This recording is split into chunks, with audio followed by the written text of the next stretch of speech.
Sleep deprivation, typically administered in controlled, inpatient settings, rapidly reduces symptoms of depression in roughly half of depression patients, according to the first meta-analysis on the subject in nearly 30 years, from researchers at the Perelman School of Medicine at the University of Pennsylvania. Partial sleep deprivation, sleep for 3 to 4 hours followed by forced wakefulness for 20-21 hours, was equally as effective as total sleep deprivation, being deprived of sleep for 36 hours, and medication did not appear to significantly influence these results. The results are published today in the Journal of Clinical Psychiatry. Although total sleep deprivation or partial sleep deprivation can produce clinical improvement in depression symptoms within 24 hours, antidepressants are the most common treatment for depression. Such drugs typically take weeks or longer to experience results, yet 16.7% of 242 million U.S. adults filled one or more prescriptions for psychiatric drugs in 2013.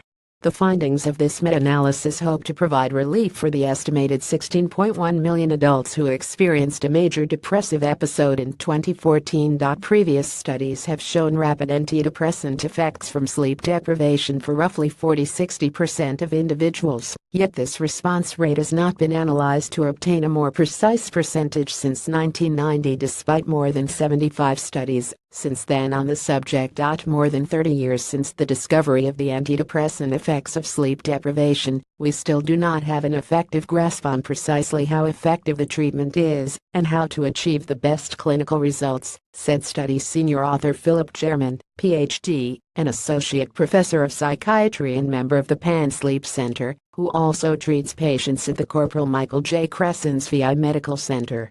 Our analysis precisely reports how effective sleep deprivation is and in which populations it should be administered. Reviewing more than 2,000 studies, the team pulled data from a final group of 66 studies executed over a 36-year period to determine how response may be affected by the type and timing of sleep deprivation performed, total versus early or late partial sleep deprivation, the clinical sample having depressive or manic episodes, or a combination of both, medication status, and age and gender of the sample. They also explored how response to sleep deprivation may differ across studies according to how response is defined in each study. These studies in our analysis show that sleep deprivation is effective for many populations, said lead author Elaine Brolin, Ph.D., a clinical associate and research psychologist at the Corporal Michael J. Crescen's VI Medical Center.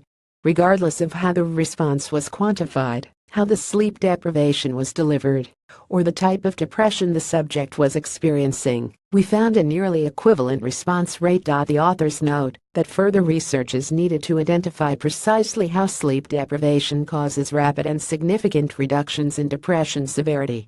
Also, future studies are needed to include a more comprehensive assessment of potential predictors of treatment outcome to identify those patients most likely to benefit from sleep deprivation.